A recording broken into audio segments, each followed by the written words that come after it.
¿Me escuchan? ¿Qué tal? Sí, señorita. Sí, sí. Se ven las diapositivas, ¿verdad?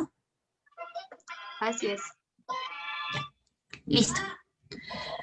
Buenas tardes, vamos a empezar con el tema que hoy nos concierne, que es crecimiento y desarrollo del niño. Bueno, para los que no me conocen, mi nombre es Cristel Rodríguez Puig, ya soy actualmente alumna de 7º año de Medicina Humana y este año ya empiezo el internado en los hospitales. Vamos a empezar con crecimiento.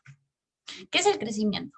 Como definición, el crecimiento es un proceso de desarrollo progresivo del número y o tamaño de las células de todo el organismo. Este proceso va a iniciar desde las etapas tempranas intrauterinas, o sea, desde que el bebé está dentro del útero de la madre, hasta la adolescencia, que se considera el último periodo de crecimiento.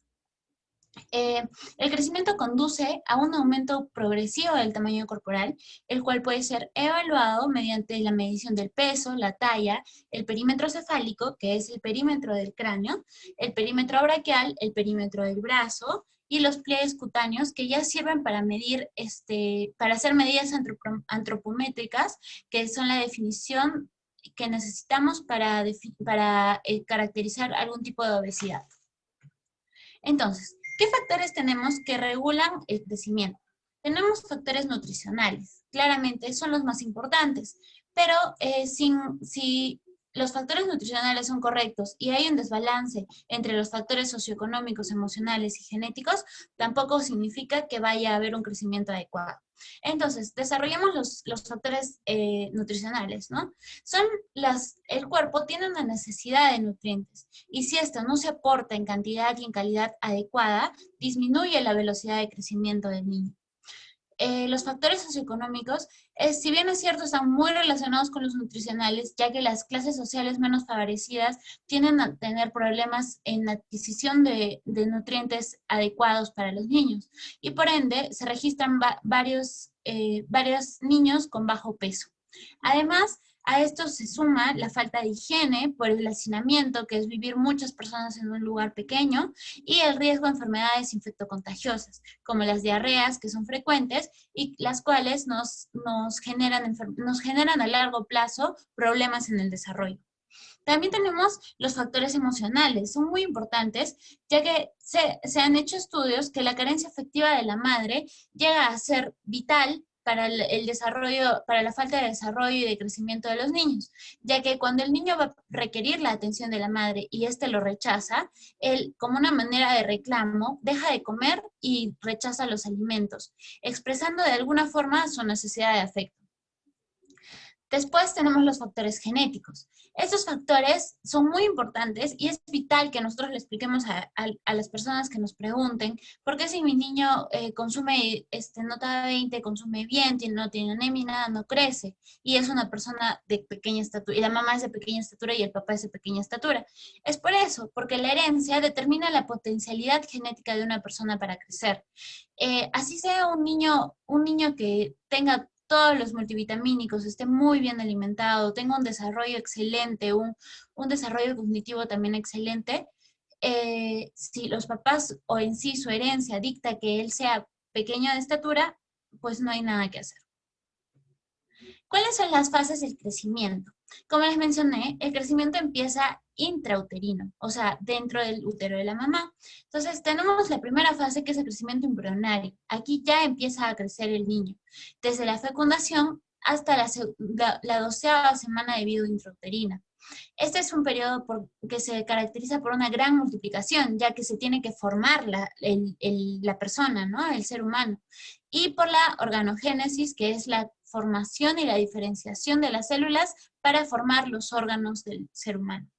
Después pasamos a la fase de crecimiento fetal, que son desde las 13 semanas hasta el fin de la gestación, en la cual ya no hay creación de nuevas células, ya no se van a formar los órganos, sino lo único que pasa en esta etapa es que todo tiene que crecer, hasta llegar a un tamaño óptimo en el cual pueda nacer el bebé. Aquí, en este nivel, es importante detenernos porque las carencias nutricionales afectan muchísimo el crecimiento del niño. Por eso nacen niños prematuros, niños con bajo peso, entre otros. Luego, la primera infancia. ¿Por qué recalco la primera infancia? Que va hasta los 3 años. Porque aquí se han reportado las mayores tasas de desnutrición. Y esto se da debido a que la lactancia materna no es exclusiva, o el inicio de la lactancia, que es cuando el niño ya empieza a comer, que se da a los 6 meses, que genera un mayor riesgo a enfermarse. La lactancia materna es lo mejor para el niño. Él lo necesita. Si el ser humano podría vivir toda la vida de lactancia materna sin depender de la madre, o podría obtener todos los beneficios de la lactancia materna, sería excelente, ya que te protege, no necesita la cantidad, el aporte necesario de proteínas, de grasas, de todo. Entonces, en la primera infancia se determinan las primeras fases se determina como la fase más importante del crecimiento y en la cual se dan las mayores tasas de desnutrición. Luego ya tenemos la segunda infancia, perdón, que va desde los 3 años hasta la pubertad. En este se da una velocidad de crecimiento constante. O sea, el niño va a crecer anualmente la misma cantidad hasta llegar a la pubertad. Y ya llegando en el cambio, en la transición entre la pubertad y la adolescencia, es donde se produce la segunda aceleración importante de crecimiento. Por eso es importante que tanto en el crecimiento en la primera infancia se dé una muy buena alimentación, y en la segunda aceleración, que es en la adolescencia, que también se da la segunda aceleración, se dé una buena alimentación, una buena nutrición. Y bueno, también en la segunda infancia, los cambios que se presenten ya son irreversibles y se quedan para toda la vida. Entonces, ¿cómo controlamos el crecimiento? ¿Cómo se controla el crecimiento desde el punto de vista médico, ¿no? Que es el que yo les vengo a hablar. En la edad se determina según los meses cumplidos. Es muy importante porque un bebé de 3 meses no va a pesar lo mismo que un bebé de 6 meses. El peso. Es importante relacionar el peso en kilogramos con la edad, ya que se crean los distintos factores que sirven para evaluar el estado nutricional. Se relaciona el peso con la edad y nos da un estado nutricional general, cómo está el niño globalmente. De ahí, en el factor peso-talla, nos enseña cómo está el niño en ese momento, actualmente. Y de ahí vemos el control del crecimiento por la talla. La talla en los neonatos y en los lactantes es acelerada, porque tienen que crecer rápidamente, porque están en un periodo de, como les mencioné, de aceleración, de crecimiento acelerado. Aquí tenemos el factor talla-edad, que nos hace como un resumen de la historia nutricional total del niño. Y es importante que los primeros 24 meses el niño sea medido longitudinalmente, o sea, echado, y ya después, cuando ya cumpla más de 2 años, se lo mide de pie. El factor perímetro cefálico y braquial nos ayudan a evaluar si el niño tiene sobrepeso o si está frente, eso es el perímetro braquial, y el perímetro cefálico nos ayuda a evaluar si tiene alguna enfermedad neurológica o si tiene algún retraso en el neurodesarrollo. Todos estos factores se realizan como prevención y promoción de salud en niños menores de 5 años. Entonces, en el desarrollo, ¿qué es el desarrollo? Como les mencioné, es un proceso de maduración funcional de los diferentes órganos y tejidos del cuerpo. Es dinámico, ya que no se va a quedar en un solo lugar, sino va a depender de la edad. Y la velocidad en la que se dé también depende del momento de la vida del niño. Y este está influenciado por el medio ambiente que lo rodea. Esta evaluación se debe hacer como un seguimiento frecuente y a largo plazo. Aquí entonces entramos a hablar sobre la estimulación temprana. ¿Por qué se dice que antes estaba recomendado que no, que el niño no tiene que ser estimulado, que debe estar tranquilo, que solito puede desarrollarse? Ahora ha cambiado totalmente y se tiene que recomendar una estimulación temprana desde niño, haciendo acciones que tiendan a proporcionar al niño las experiencias que necesitan para lograr su máxima capacidad genética. Es decir, se necesita estimular al niño para que llegue a lo máximo que pueda desarrollarse. Y esto es vital para el desarrollo neurocognitivo del bebé. Entonces se hacen algunas recomendaciones según las distintas etapas de los niños, ¿no? En el recién nacido se recomienda dejarlo que se mueva libremente con sus piernas y sus brazos. Ya no forrarlos y fajarlos como solían hacerlo antiguamente, sino se hace que el niño pueda moverse con todas sus facultades libremente. También se recomienda empezar con el desarrollo el desarrollo motor mínimo, que es cuando pueden poner su dedito en la palma de la mano o que jalen la mano de la mamá con fuerza. Es importante también retarlos, por ejemplo, no de tal forma de que se ponga en riesgo la vida, sino retarlos de forma de ponerlo de espalda, por ejemplo, para que pueda empezar a levantar la cabeza. Y también estimularle la vista, mostrándole cosas de colores vivos. A los 3 meses sabemos que los bebés ya empiezan a sonreír, entonces es importante celebrar todos sus aprendizajes y sonreírle también. Levantarle las piernas para que lo mire, también para crear un lazo afectivo con la mamá. También dejarlo, cuando el bebé esté despierto, también dejarlo boca abajo para que levante la cabeza y el pecho. Y fabricar sonajas con objetos llamativos y amarrarlos a un lugar donde el niño esté cerca para que pueda hacerlo sonar con la mano. Entre los 6 y los 12 meses se empieza, como mencioné, la lactancia progresiva, es decir, dejar la lactancia materna exclusiva, no dejar la lactancia, sino dejar que sea exclusivo, es decir, que empiece a probar otros alimentos poco a poco. También generarle las reacciones, ver cómo reacciona al huevo, a la miel, a los cereales, para ver si tiene algún tipo de alergias, ¿no? Aquí también en esta edad es vital que el niño ya empiece a tener cierto tipo de autonomía. Darle una cucharita, no para que coma, porque no va a poder aún, sino para que aprenda a cogerla. También premiarlo cuando coma bien, para que tenga un vínculo afectivo con la comida y pueda aceptarla, y no verla como que feo, o que esto está mal, o que no es bueno para mi salud. A los 12 meses ya el niño debe estar intentando pararse o gatear e incluso ya darse la vuelta. Debe, como les mencioné, debe aprender a caminar poco a poco, a hacer sus cosas por su cuenta, mucha más independencia. También darle pan o plátano para que empiece a comer solo con estos alimentos que es muy difícil que se atoren porque son blanditos. También colocar objetos cerca del niño para que él mismo se rete y pueda alcanzarlos. Y sujetar con las manos para que dé pasitos. Esto le da mucha confianza y recordemos que también refuerza el vínculo entre la madre y los padres y el niño, ¿no? Continuando con los 18 a 24 meses. A los 18 meses sabemos que el niño ya debe estar aprendiendo a pedir pis, pero en esta edad debe aprender el significado de hacer pis. Sabe que cuando está con su pañal se está haciendo pis y no le vamos a pedir a un niño menor de 18 meses aún que pida pis, porque es muy difícil, pero ya debe estar teniendo sus primeros indicios de que ya está en proceso de aprender. Debe colaborar al vestirse, debe aprender a jugar con otros niños y jugar con las pelotas también. A los 24 meses debe hablar correctamente, en el cual debe colaborar como jugando con las tareas domésticas. Y me detengo en el tema de hablar, ya que está muy recomendado. Nosotros con amor le hablamos a veces al niño de manera infantil, para que no se entienda, para que no se asuste, para que se divierta. Es cierto, esto también crea un lazo y lo hace más cómodo, pero también es muy importante hablarle al niño despacio y pronunciando correctamente las palabras. Esto hace, y está comprobado, que el niño hable correctamente y no tenga problemas de dislexia y ni problemas en los colegios a posterior.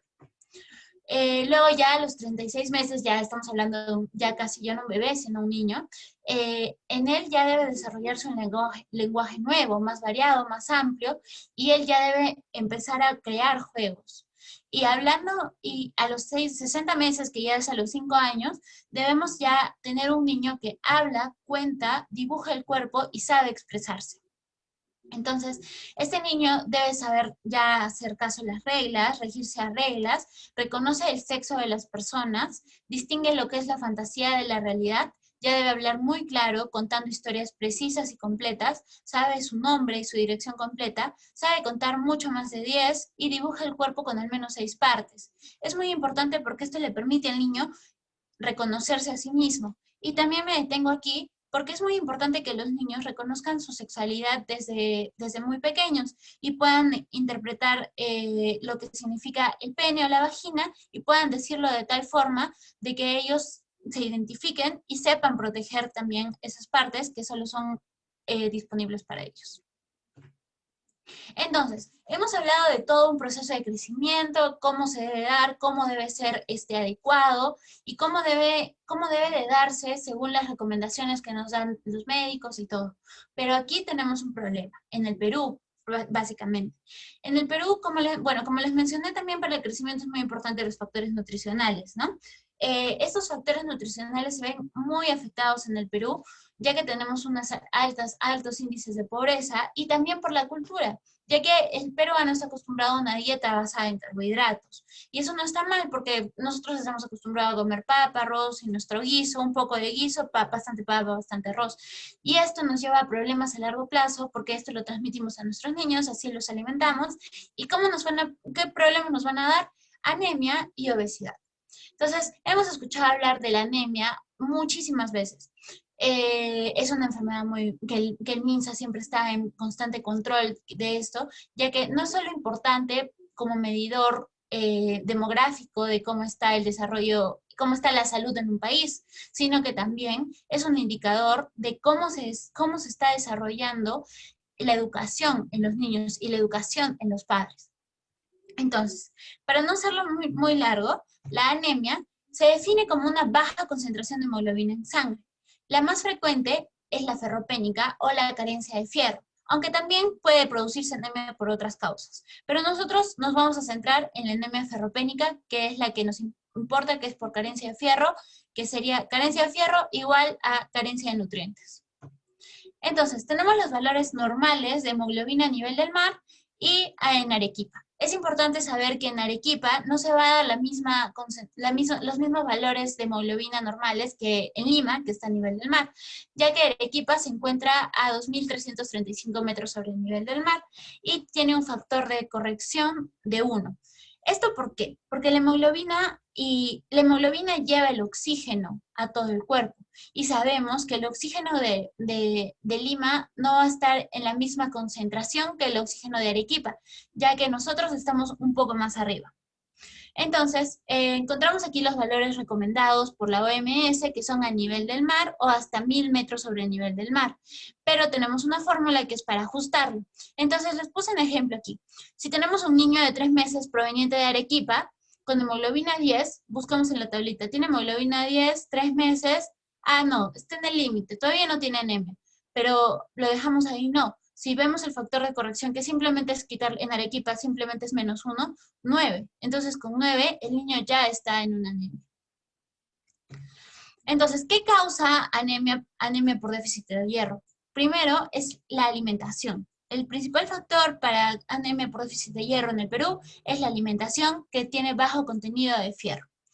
Luego, también se da por ingesta de leche de vaca en menores de 1 año.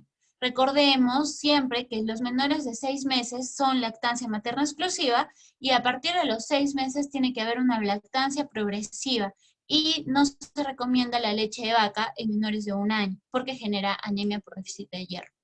De ahí, otras razones son por disminución de absorción de hierro, porque el intestino está mal, porque el hierro se absorbe a nivel intestinal,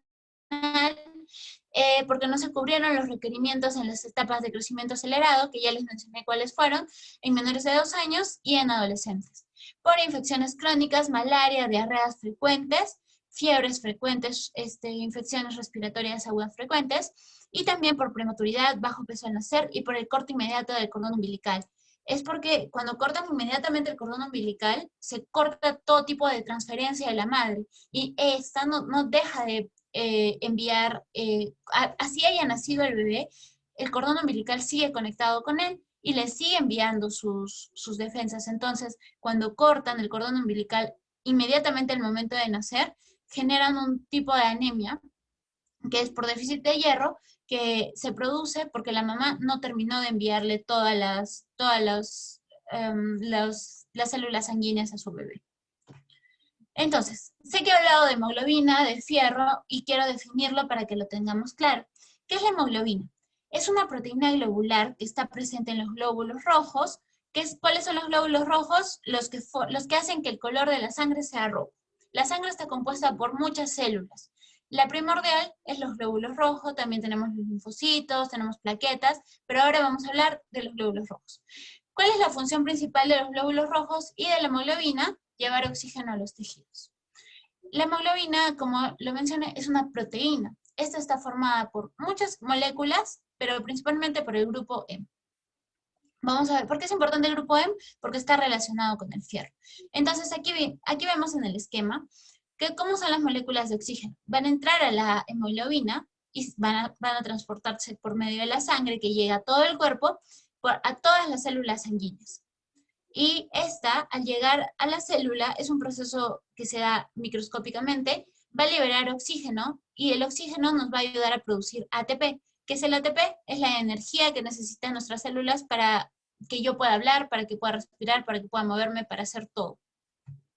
Entonces, ¿qué necesitaba? ¿De qué estaba compuesta la hemoglobina? Del grupo M. ¿Qué les mencioné que era importante? Por el hierro. Entonces, aquí tenemos el hierro. ¿Por qué es importante? O sea, yo me preguntaba, ¿por qué el hierro, si es un mineral, es necesario en el cuerpo? No lo llegaba a entender cuando empecé a estudiar. Entonces, nos explicaban que el hierro es un mineral muy necesario para el crecimiento y desarrollo del cuerpo, ya que tiene una gran afinidad con el oxígeno, o sea, se lleva muy bien con el oxígeno y lo puede transportar muy bien. Entonces, se lleva bien con el oxígeno, en los glóbulos rojos sirven de transporte y llegan a cada célula de nuestro cuerpo para la formación de ATP, que es la energía que necesita nuestro cuerpo para todo. Sin ATP el cuerpo no funciona. Entonces, ¿cómo obtenemos el hierro? Eso es muy importante. Hay dos medios para obtener el hierro, pero se puede decir que uno es dependiente del otro.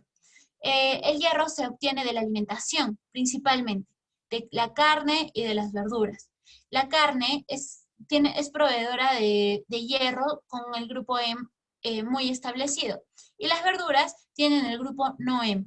Esto no significa que no vaya a servir las verduras, claro que no, las verduras son muy importantes para darnos hierro. Incluso las personas veganas que solo viven con verduras, quizás presentan algunas dificultades para su alimentación, algunos también sufren de anemia, pero es porque no han acudido a una nutricionista para que les explique que si tú eres vegana y vas a consumir solo verduras, tienes que aprovechar al máximo el hierro que te producen tus verduras, y esto debe ser adheriéndole a tu dieta ácidos, porque esta verdura, que el grupo NOEM, va a necesitar los ácidos del estómago para poder absorberse a nivel intestinal.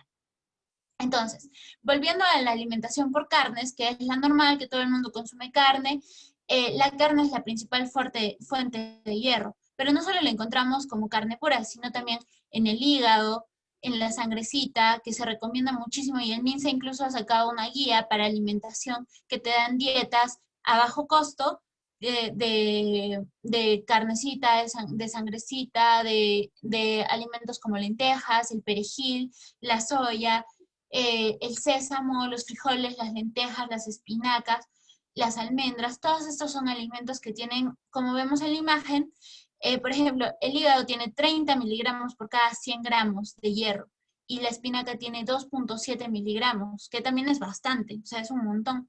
Entonces, esto también nos hace que los alimentos sean nuestra principal fuente de hierro. Pero tenemos la segunda fuente, que es el reciclaje.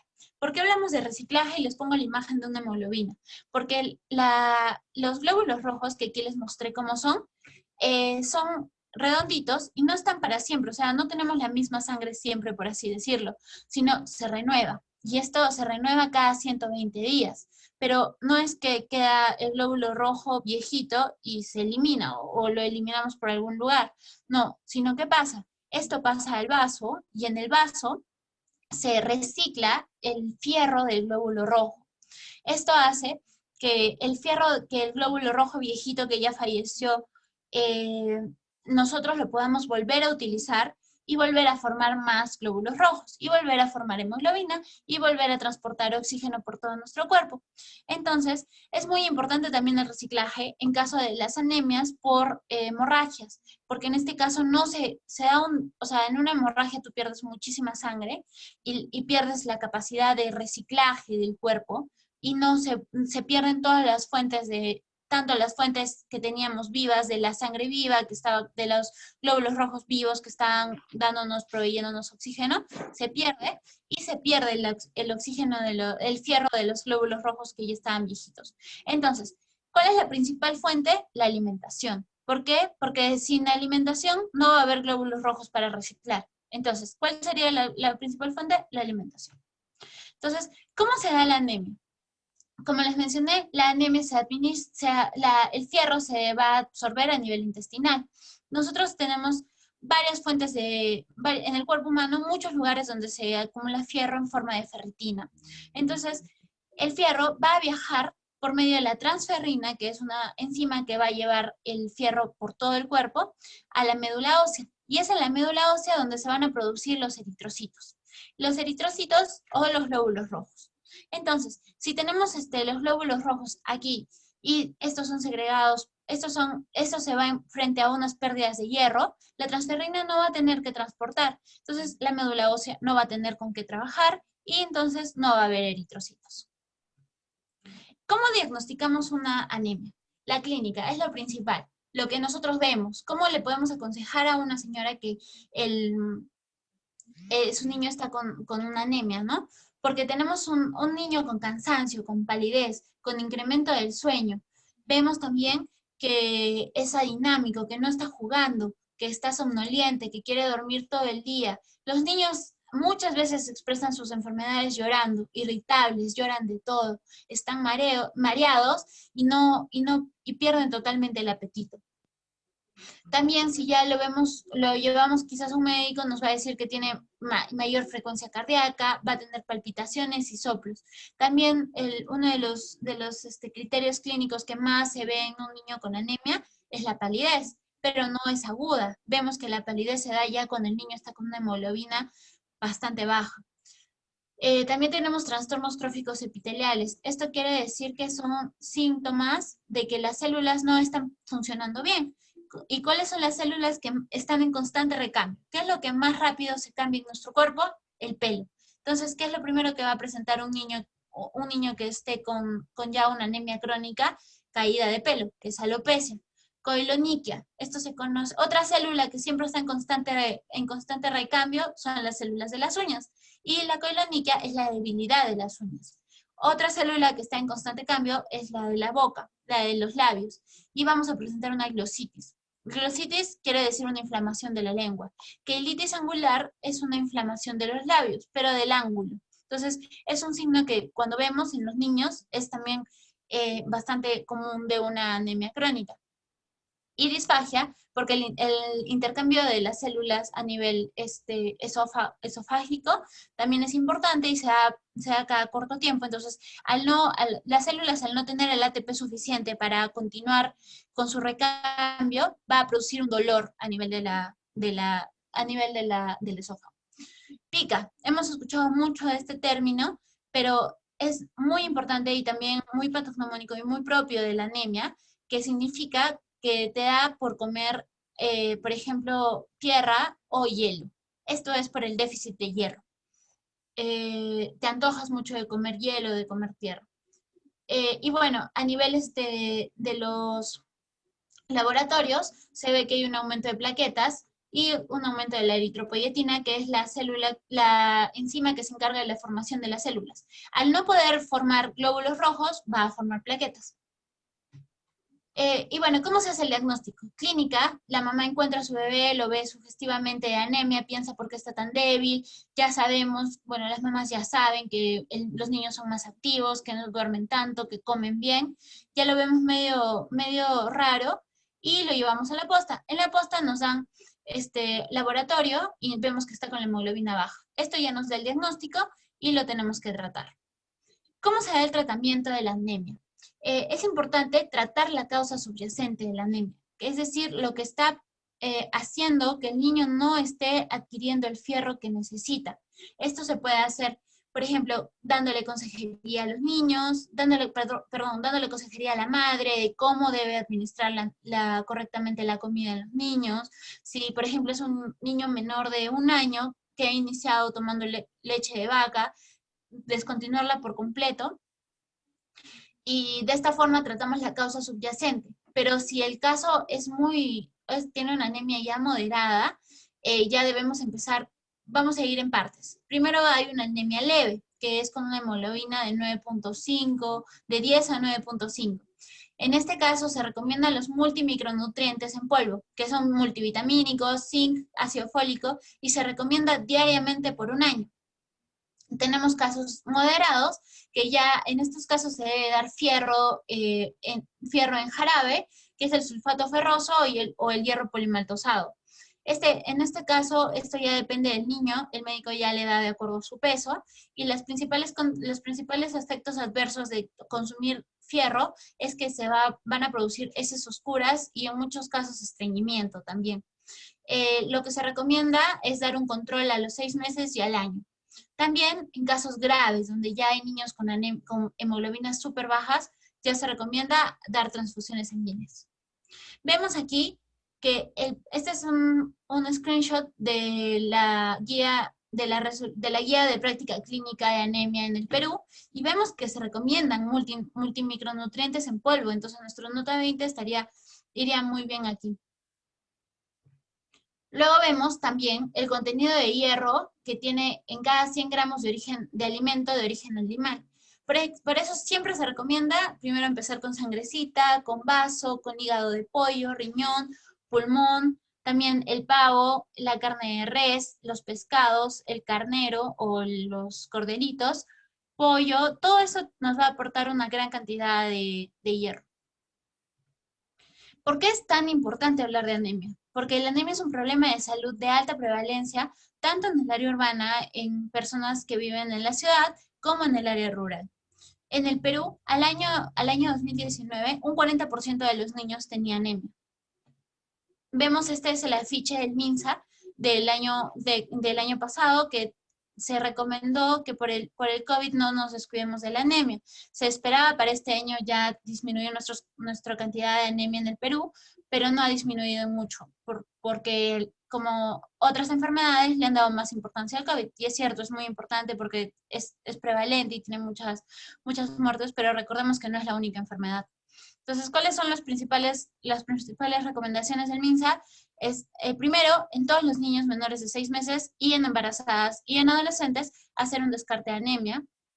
Segundo, entregar suplementos de hierro. Y tercero, orientar a la alimentación saludable y rica en hierro.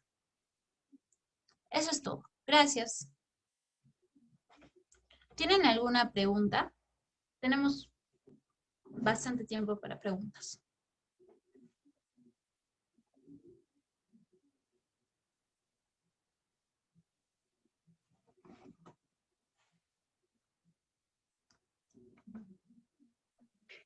Doctora, buenas tardes. Sí, buenas tardes.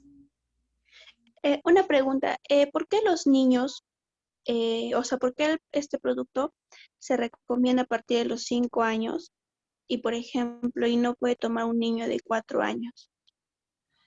Se recomienda el producto a partir de los 5 años también, porque en menores de 5 años, como hemos visto aquí, deben de tener unos suplementos un poco más desarrollados que tengan multimicronutrientes, también como el hierro. Es más importante aquí aportar el hierro en menores de 5 años. Entonces, tampoco sabemos cómo está el niño en su nutrición, y como son menores de 5 años, son pequeños, puede que quizás tenga una reacción adversa y pueda darle una diarrea excesiva, y como son tan pequeños, estas diarreas son muy frecuentes, pueden hasta desnutrirlo. Entonces, por eso nuestra recomendación es a partir de los 5 años, para que el niño también adquiera un mejor desarrollo cognitivo, ya que a partir de los 5 años el desarrollo cognitivo es muy importante y se desarrolla mucho más. Muchas gracias. De nada.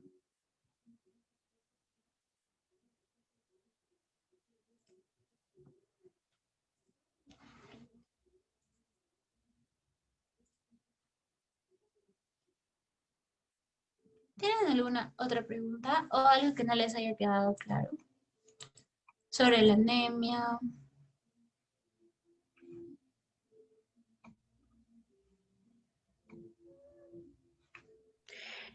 Disculpe, hay un mensaje por chat.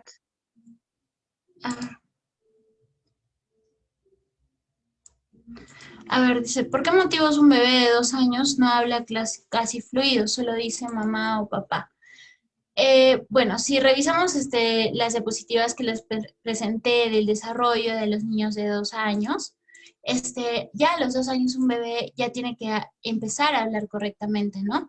Y esto muchas veces es porque no ha habido una estimulación correcta. Es decir, los niños son muy abiertos al ambiente. Son como esponjitas que absorben todo lo que el ambiente les da. Entonces, si a un niño desde chiquito lo has tratado como que mamá o papá o con palabras muy infantiles, eso lo va a retener esa información en su cabeza. Debemos de aconsejar, o se aconseja en este caso que un bebé de 2 años ya esté hablando casi fluido. Por eso se recomienda empezar a hablarle más, con más, más fuerza, más despacio, pronunciando correctamente las palabras. Si simplemente es mamá y papá, también es importante que en sus controles, esto se le menciona al pediatra, y se correlacionen otros aspectos del desarrollo. Por ejemplo, sabe llenar y vaciar cubitos o simplemente